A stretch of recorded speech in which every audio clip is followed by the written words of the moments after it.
이 시간 오늘 본문 말씀을 중심으로 믿음의 원칙만 지켜도 승리한다. 믿음의 원칙만 지켜도 승리한다 라는 제목으로 말씀 전하도록 하겠습니다. 이 시간 우리 옆에 분에게 이렇게 한번 인사하겠습니다. 사랑합니다. 축복합니다.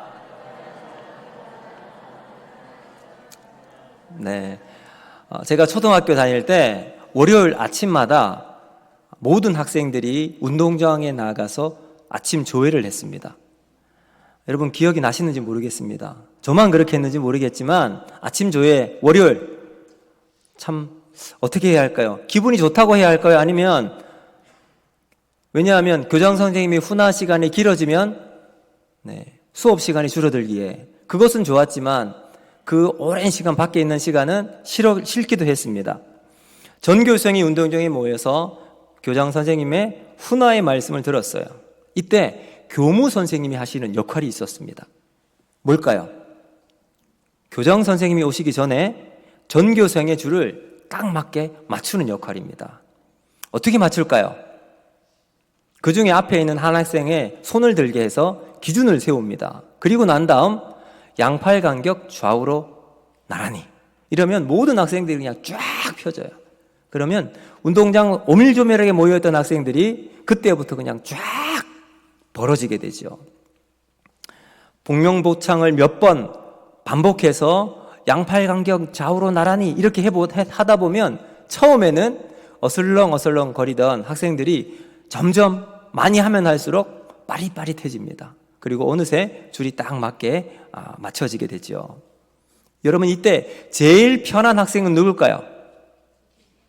기준이라고요? 아닙니다. 기준 힘듭니다. 목소리가 작으면 큰 소리로 다시 하기 때문에 기준 바로 옆에 있는 학생이 제일 편합니다. 바로 옆에 있기 때문에 한 발자국만 움직이면 되거든요. 제일 힘든 학생은 누굴까요? 제일 끝에 있는 학생. 키 큰 게 죄라고. 그래서 제일 끝에 있는 그 학생은 정말 그 아침에 땀나도록 뛰어다녀야 했습니다. 왜 그렇죠? 기준에서 멀기 때문에 그렇습니다. 그럼 기준을 세우고 원칙에 따라 행동하는 것은 우리가 사는 세상의 질서를 유지하고 조화를 이룰 수 있게 만들어줍니다. 그럼 하나님께서는 아브라함에게도 기준을 주셨어요. 그 기준이 뭘까요? 오늘 우리가 읽진 않았지만 12장 1절 말씀 보시면 이렇게 말씀하십니다. 같이 한번 읽습니다. 시작. 너는 너의 고향과 친척과 아버지의 집을 떠나 내가 내게 보여줄 땅으로 가라. 아멘. 하나님께서 그의 약속을 해주셨어요. 3가지 약속을 주셨다고 그랬죠. 하나님께서 땅을 주겠다.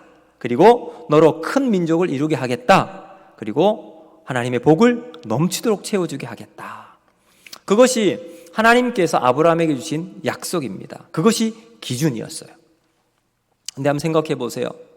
그 하나님의 약속이 당장 손에 잡힙니까? 눈에 보입니까? 보이지 않아요.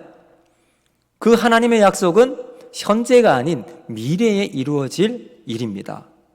그런데 아브라함은 그 하나님의 약속을 확실하게 믿고 고향을 과감하게 떠납니다. 그리고 가나안 땅에 들어가게 되었습니다. 오늘 본문을 한번 보시면 아브라함이 약속의 땅 가나안에 들어갔지만 그 땅에 기근이 생겨요. 기근이 들게 되면서 가나안을 떠나서 애굽 땅으로 옮겨가면서 일어나는 이야기입니다. 하나님이 주신 기준에서 본다면 약속의 땅 가나안을 떠나서 애굽으로 가는 것은 기준에서 멀리 떨어지는 상황이라고 우리가 볼 수 있겠죠. 이제 아브라함에게 어떤 일이 펼쳐지게 될까요? 서두에 말씀드린 것처럼 기준에 가까이 있는 학생은 어쨌거나 기준에 가깝게 있기 때문에 그 학생은 가장 편한 자리예요. 그러나 기준에서 멀리 있는 학생은 아침부터 열심히 땀을 흘려야 하죠. 오늘 이 아브라함은 하나님이 주신 기준의 땅에서 멀리 가고 있어요. 과연 그의 삶 가운데 어떤 일이 펼쳐지게 될지는 우리가 앞으로 아브라함을 살펴보면서 알게 될 것이지만 힘겨운 삶이 펼쳐질 수 있음을 예상할 수가 있습니다. 오늘 우리가 말씀을 통해서 하나님의 기준을 가지고 살아가는 삶이란 무엇인지 살펴보면서 함께 은혜를 나누고자 합니다. 그렇다면 하나님의 기준을 가지고 살아가는 그 첫 번째는 무엇인가? 바로 예배가 중심이라는 겁니다. 여러분, 지난주에 우리가 살펴본 것처럼 아브라함이 가나안 땅에 딱 들어갔어요. 들어갔는데 자기가 예상했던 가나안과는 조금 달랐던 거죠. 아브라함이 보았던 가나안의 첫 장면, 뭐가 보였을까요? 모래 상수리 나무. 여러분, 상수리 나무는 아주 키가 큰 나무예요. 그러니까 키가 큰 나무 앞에 사람들이 모여서 이 큰 나무는 이 땅과 하늘을 연결시키는 그런 역할을 한다고 믿었습니다. 그리고 그곳에서 제사장이 있고 우상 제물을 만들고 제단을 쌓아서 그렇게 우상 숭배하는 모습이 그 모래 상수리 나무에 있었습니다. 여러분, 생각해 보시면 성경이 이 부분을 첫 번째로 우리에게 보여주고 있어요. 사실 아브라함의 눈에 들어왔던 가나안의 여러 모습이 있었을 겁니다. 그런데 성경은 첫 장면에서 모래 상수리 나무로 콕 집어서 우리에게 알려주고 있어요. 왜 그럴까요? 가나안의 지금의 모습을 보여주기 위해서이겠죠. 세워진 제단에서 우상을 숭배하는 그 모습을 기억하고 있으라는 겁니다. 그 다음 두 번째로 아브라함이 보았던 가나안의 이미지는 뭐냐? 바로 가나안 사람들입니다. 그럼 가나안 사람들은 광야에 살고 있는 사람들이에요. 유목 생활을 하면서 선천적으로 호전적인 성향을 가지고 있는 그런 민족입니다. 약탈과 전쟁이 그들의 일상화 속에 녹아있는 사람들. 그러니까 힘 있는 사람은 땅을 차지하고 먹을 것이 있지만 힘이 없으면 어떻게 될까요? 힘이 없으면 빼앗길 수밖에 없는 거죠. 남의 아래에서 시키는 거 다 해야 되는 상황에 있는 것이 바로 가나안의 모습입니다. 힘이 다스리는 세상의 전형적인 모습을 보여주는 사람들이 바로 가나안이죠. 그곳에 아브라함이 제단을 쌓고 하나님을 예배합니다. 그럼 7절 말씀 보실까요? 7절 같이 읽습니다. 시작. 여호와께서 아브라함에게 나타나 이르시되 내가 이 땅을 내 자손에게 주리라 하신지라. 자기에게 나타나신 여호와께 그가 그곳에서 제단을 쌓고. 아멘. 자, 모래 상수리 나무, 그 큰 나무 옆에는 우상을 섬기는 제단이 있습니다. 그리고 얼마 떨어지지 않은 곳에 아브라함도 제단을 쌓아서 하나님께 예배하고 있습니다. 저는 이 모습을 상상하면서 엘리야 선지자가 생각이 났어요. 엘리야 선지자가 갈멜산에서 바알 선지자 450명 그리고 아세라 선지자 400명과 함께 누가 참신이냐 우리가 한번 겨뤄보자, 승부를 한번 내보자. 그리고는 제단을 세웁니다. 아브라함은 엘리야는 하나님을 위한 제단을 쌓고, 그리고 바알 선지자 450명은 그들의 신을 위해서 제단을 쌓습니다. 그리고 그 위에 송아지를 각을 떠서 딱 제물을 올려놓아요. 그리고는 참신이 이 제단 위에 불을 내릴 거다. 그리고는 이 사람들이 이제 불을 내리기 위해서 자신들의 방법대로 이렇게 노력을 하고 있는 거예요. 여러분 한번 생각해 보십시오. 450명 그리고 400명에 이르는 도합 850명의 바알 아세라 선지자가 있습니다. 여러분 그들이 어떤 옷을 입고 있었을까요? 아마도 모르긴 몰라도 동일한 복장이었을 거예요. 제사장으로 세워진 사람들이 입고 있는 그 복장을 하고서 일렬로 다니면 무리를 지어서 딱 여러분 그 앞에 서 있어요. 그러니까 분위기에서 벌써 압도가 당합니다. 그들은 그들의 신을 부르고 자리를 잡고 있을 때 그 기세는 대단했습니다. 그런데 바로 옆에 세워진 제단을 쌓은 엘리야는 혈혈단신 홀로 그 제단을 지키고 있습니다. 그러나 바알과 아세라의 선지자의 기세에 굴하지 않고 하나님을 부르며 예배하는 모습을 여러분 상상해 보십시오. 열왕기상 18장 21절 말씀을 보시면 엘리야가 백성들에게 이렇게 말합니다. 엘리야가 모든 백성에게 가까이 나아가 이르되 너희가 어느 때까지 둘 사이에서 머뭇머뭇하려느냐. 여호와가 만일 하나님이면 그를 따르고 바알이 만일 하나님이면 그를 따를지니라 하니 백성이 한마디로 대답하지 아니하는지라. 여러분, 이 백성들의 상황, 두 제단 앞에 백성들이 그 모습을 보고 있습니다. 그리고는 바알과 아세라 선지자들이 자신의 몸을 상하면서 바알의 이름을 부르면서 불을 내려달라고 외쳤지만 아무런 응답이 없게 되었어요. 여러분, 그때 엘리야는 하나님께 기도하고 사람들 앞에 이야기합니다. 열왕기상 18장 24절 말씀 우리 같이 한번 읽습니다. 시작. 너희는 너희의 신의 이름을 부르라. 나는 여호와의 이름을 부르리니 이에 불로 응답하는 신 그가 하나님이니라. 백성이 다 대답하되 그 말이 옳도다 하니라. 아멘. 여러분, 엘리야는 바알과 아세라 선지자의 그 기세에 절대 눌리지 않았습니다. 왜 그랬을까요? 용기가 있었어요. 확신이 있었습니다. 자, 지금 아브라함이 가나안 땅에 들어가서 제단을 쌓고 하나님을 예배하는 장면 역시 용기와 확신이 아니고서는 설명할 길이 없습니다. 지금 아브라함은 이 혼란스러운 가나안의 모습을 보면서 제단을 쌓고 있습니다. 어떤 마음으로 쌓았을까요?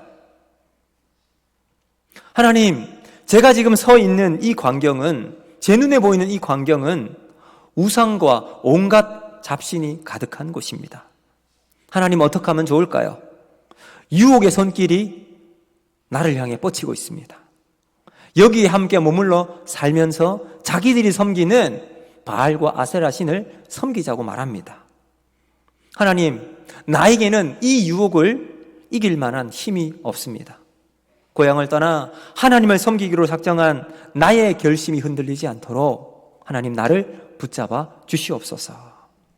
여러분, 이런 마음으로 하나님께 제단을 쌓은 게 아니었을까요? 제단을 쌓고 하나님 앞에 서 있는 이 아브라함의 믿음의 간절함, 절박함을 우리는 느낄 수가 있습니다. 여러분, 이런 측면에서 오늘 우리가 하나님께 예배를 드릴 수 있다는 것 자체가 얼마나 감사한지 모릅니다.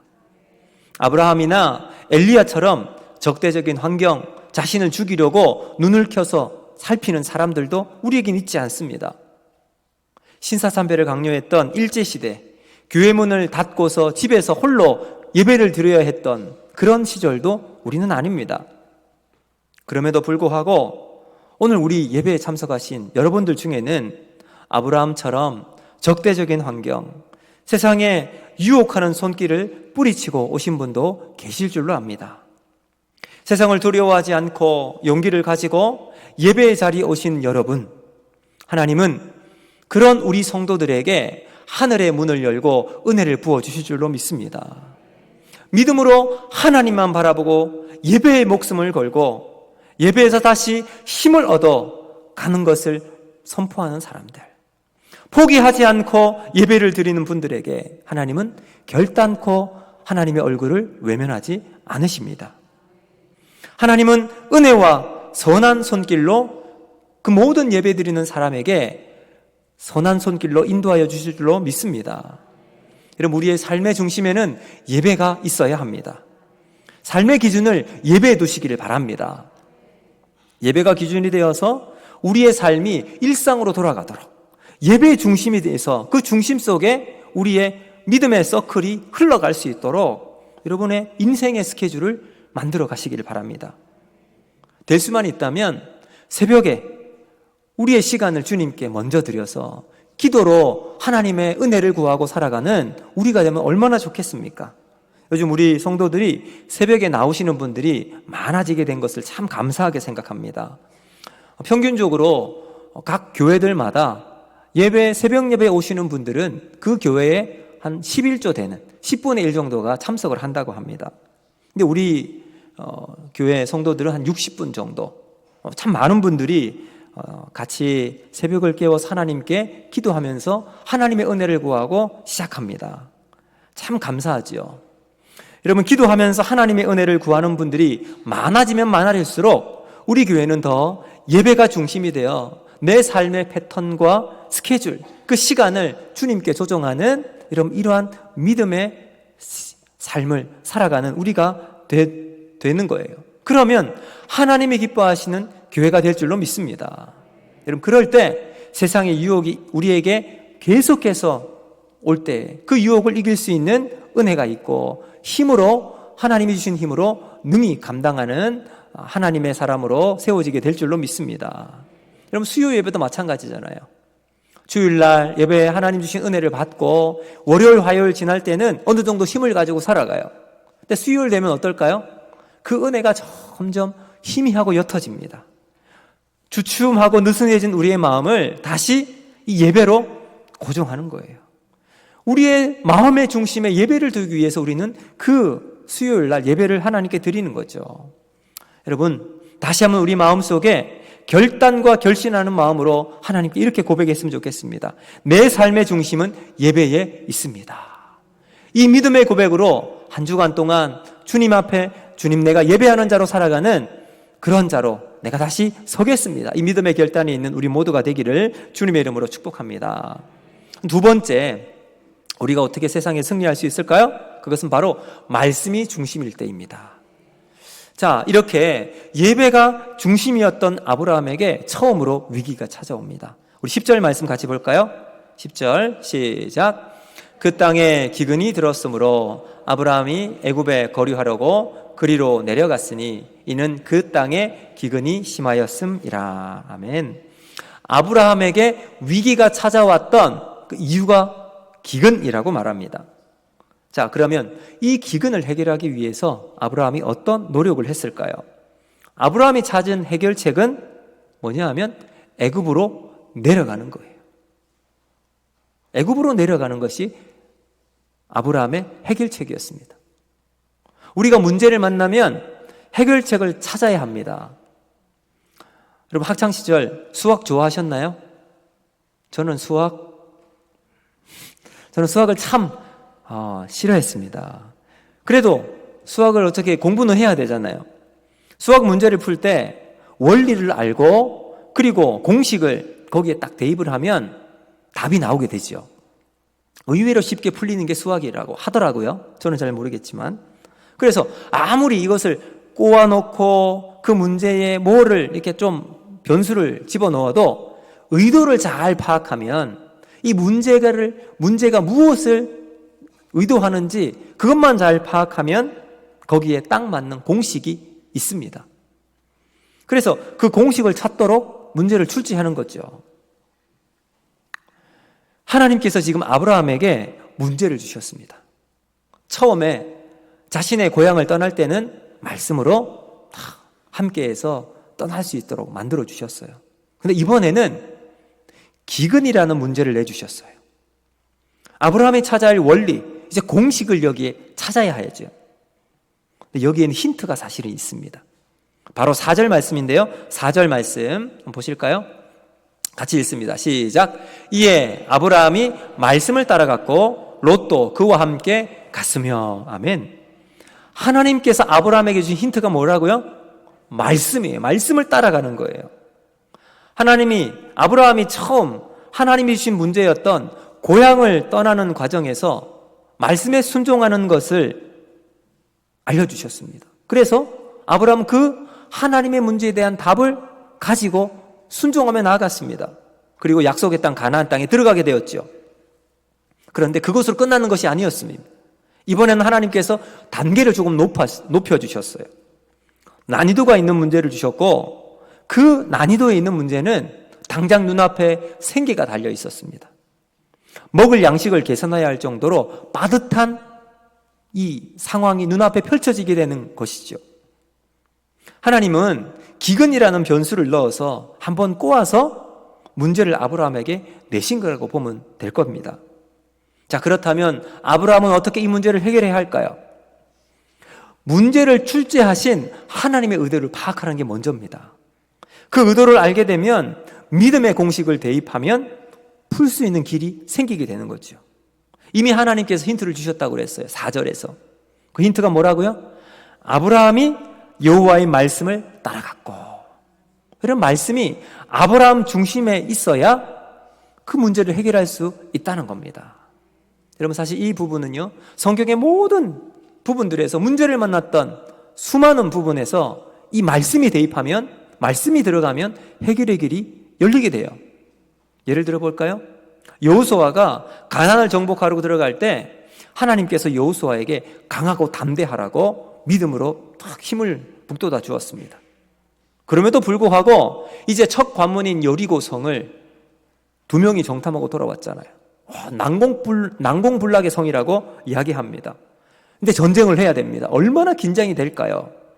모세의 후계자로 처음 이제 가나안에 들어가서 이 일을 이루어야 하는데 여호수아의 마음이 얼마나 두근두근거렸을까. 처음으로 지도자가 되어서 전쟁을 치르니까 그 마음이 절박함에 뭐라고 말할 수 없을 겁니다. 그때 하나님은 천사를 보내어서 여호수아를 만나주십니다. 여호수아 5장 14절 말씀인데 같이 읽습니다. 시작. 그가 이르되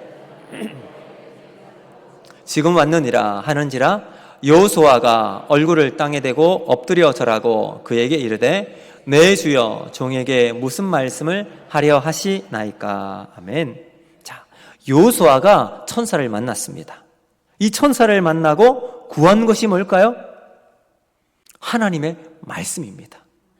하나님, 말씀하여 주옵소서. 여리고를 앞두고서 이 여호수아가 전쟁을 이기는 비법을 구하지도 않았습니다. 여리고의 약점을 하나님 알려달라고 구하지도 않았어요. 그는 하나님의 말씀을 구하고 있습니다. 그럼 이것이 바로 아브라함이 여호와의 말씀을 따라갔고 이 부분과 일맥상통하는 부분이죠. 여호수아가 이 전쟁을 이길 힘이 자신에게 있지 않음을 알았어요. 두렵고 떨리는 마음으로 하나님 말씀 주기를 간구하고 기도합니다. 하나님 말씀만이 문제의 해결의 열쇠가 됨을 믿고 간구했기 때문입니다. 여러분, 하나님의 말씀으로 그 결과 여리고는 열리게 되었고 승리가 이스라엘 백성 가운데 있게 되었어요. 자, 그 다음 이제 여리고를 정복하고 난 다음 아이성, 여리고에 비한 이 아이성은 너무나도 작고 초라한 성이었습니다. 그리고 나서 정탐을 갔다 온 사람들이 이 여호수아에게 이렇게 고백을 합니다. 우리 여호수아 7장 3절 말씀 같이 한번 보겠습니다. 시작. 여호수아에게로 돌아와 그에게 이르되 백성이 다 올라가게 하지 말고 2-3천 명만 올라가서 아이를 치게 하소서.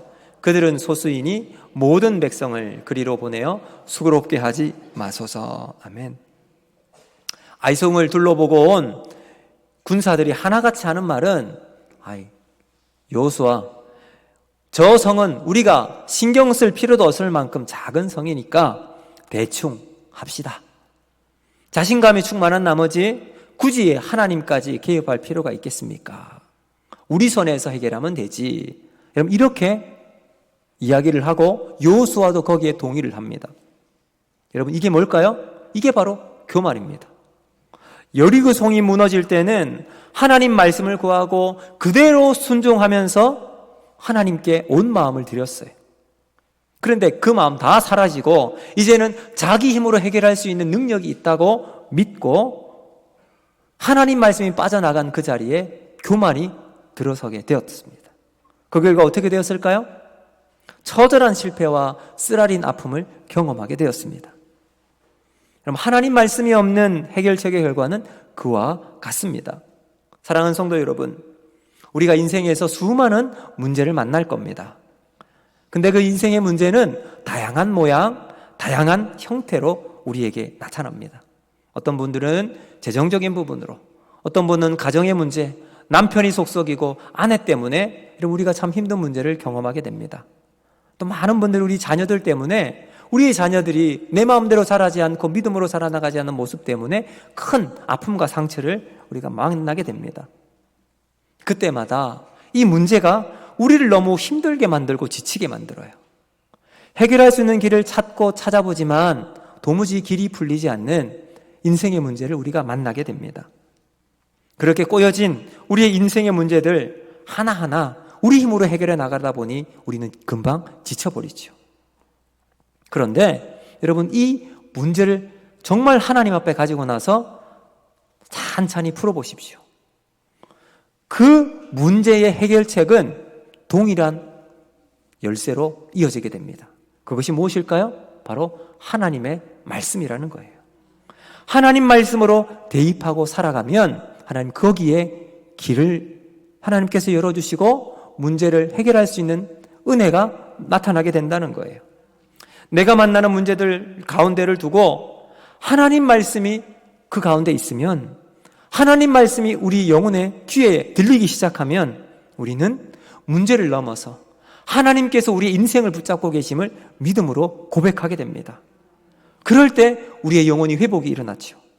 좌절하는 자리에서 다시 일어설 수 있고, 포기했던 순간 우리는 다시 힘을 얻게 될 줄로 믿습니다. 여러분, 우리가 찾아야 할 신앙의 원리는 바로 말씀의 회복에 있는 줄로 믿습니다. 여러분, 말씀이 있으면 세상 속에서 우리 주님이 주시는 승리의 삶을 경험하게 될 줄로 믿습니다. 여러분, 하나님께서 천지를 창조하실 때 창조되기 전 이 세상의 모습 한번 보세요. 땅이 혼돈하고 공허하여 흑암의 깊음 위에 있는 정말 그런 세상 속에 하나님께서 말씀을 하십니다. 빛이 있으라. 그때 그 모든 무질서한 세상에 질서가 부여되기 시작합니다. 그리고 하나님께서 완성하신 하나님 나라가 이루어지게 되었습니다. 여러분, 말씀이 우리에게 떨어지고 말씀이 우리에게 있으면 삶의 질서가 세워지고 세상 가운데서 엉키고 설켜있는 문제들 해결이 일어나게 될 줄로 믿습니다. 그러면 세상이 두렵겠습니까? 세상 속에서 우리 당당하게 우리 주님이 주시는 승리를 경험하며 살아가는 은혜가 우리 모두에게 있게 될 줄로 믿습니다. 이제 말씀을 맺겠습니다. 이제 우리가 살아가는 세상, 아브라함이 가나안 땅에서 자리를 옮겨서 베델과 아이 사이에 거하고 있는 모습과 너무나도 비슷합니다. 여러분, 8절 말씀 한번 보실까요? 8절 같이 읽습니다. 시작. 거기서 베델 동쪽 산으로 옮겨 장막을 치니 서쪽은 베델이요 동쪽은 아이라. 그가 그곳에서 여호와께 제단을 쌓고 여호와의 이름을 부르더니. 아멘. 여러분, 여기 나오는 베델, 아이, 이 도시의 이름의 의미가 너무나도 뜻깊습니다. 베델은 하나님의 집이에요. 거기에 반해 아이는요 폐허, 쓰레기 더미, 이런 뜻이 있습니다. 아브라함이 가나안을 떠나서 이제 길을 가는데 베델과 아이 그 중간에 장막을 칩니다. 거기에서 하나님께 제단을 쌓고 여호와 이름을 부릅니다. 자, 무엇을 의미할까요? 우리의 인생도요, 하나님의 집이라고 불리는 베델과 폐허, 쓰레기 더미와 같은 이 세상 가운데 우리의 인생이 놓여져 있습니다. 아브라함은 그곳에서 하나님의 부르며 제단을 쌓고 예배하며 살아갔습니다.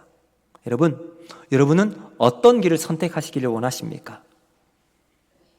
여러분의 선택을 통해서 하나님께서 여러분의 인생 가운데 함께 하시고 역사하시는 인생이 되어지게 되는 겁니다. 오늘 말씀을 보면서 우리가 세상에서 승리하기 위해서 신앙의 원리를 지키면 승리하게 될 것입니다. 첫 번째 원리, 바로 예배입니다. 여러분, 오늘 우리가 드리는 이 예배를 통해서 하나님을 깊이 만나는 은혜가 있길 바랍니다. 또 두 번째, 하나님 말씀이에요. 여러분, 하나님의 말씀이 우리의 심령 가운데 떨어지면 그 말씀을 통해서 억울한 마음, 답답한 마음이 풀려지고 삶의 문제 속에 헤매는 우리의 인생이 답을 찾아서 하나님의 은혜로 새롭게 우리의 인생이 열리는 축복이 있게 될 줄로 믿습니다. 그래서 이 신앙의 원리, 예배와 말씀으로 이번 한 주간 동안 주님과 함께 동행해서 인생의 참된 승리를 경험하는 우리 모두가 되기를 주님의 이름으로 축복합니다. 아멘. 여러분, 이